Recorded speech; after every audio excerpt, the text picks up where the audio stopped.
You know that I fuck with a lot of Vietnamese in-laws, right? So my wife's uncle, Vinh Nguyen, from Saigon, passed away a couple years ago. For Uncle Vin's entire adult life, he told people he was 6 feet tall. He was 5 feet tall. I'm 6 feet tall, and he would look up at me and go, I am also 6 feet tall. Like, it was such a big lie, we just never called him on it. So anyway, a couple years ago, very sad, Vinh passed away. Before he died, he had bought his grave plot and his casket. Vinh bought a casket for a 6-foot man. And it was an open casket. So like the first flap is open, and you know how it's supposed to go to the waist? You could see like down, like close to the knee, like he was hiding in one, like a magician was sawing the end of it, and he had to like. So the funeral's in Oklahoma City, and Olivia's cousins and her brother and brother-in-law, they're carrying the casket with Uncle Vinh over to the grave plot. And from the hearse to the grave, there is a slight decline on the hill.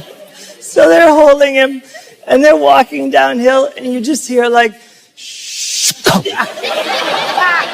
And then they straighten it out, and you hear, shh. Like when you make a hard left in your car, and you hear like a Yeti thermos slide across the back seat. Like one bead in a rain stick. It's a little South Vietnamese man. They finally get him over the grave, right? They're about to lower him. And then this guy, Mung, he's like a cousin, I don't know. He's a monk, though, and he's a geomancer. So he was all obsessed with where the grave would face. So he comes down and he goes, no, no, no. His head has to face water. You have to turn it around. So back up the hill they go, and they have to turn fully around, and then come back down the hill,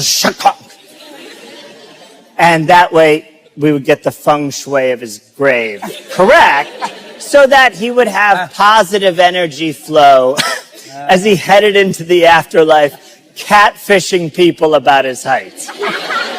Like a Hinge profile. That's all photos of 6-foot caskets, you know?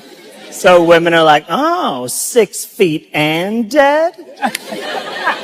I don't know what happened next at the burial because it was a South Vietnamese military funeral, so all the Americans left and left them to clean up the mess.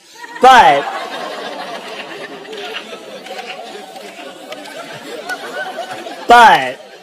I do know that Vinh, wherever he is up there, smiling, so happy to finally be looking down at us. Listen, we have a wonderful show tonight, and I say that every week.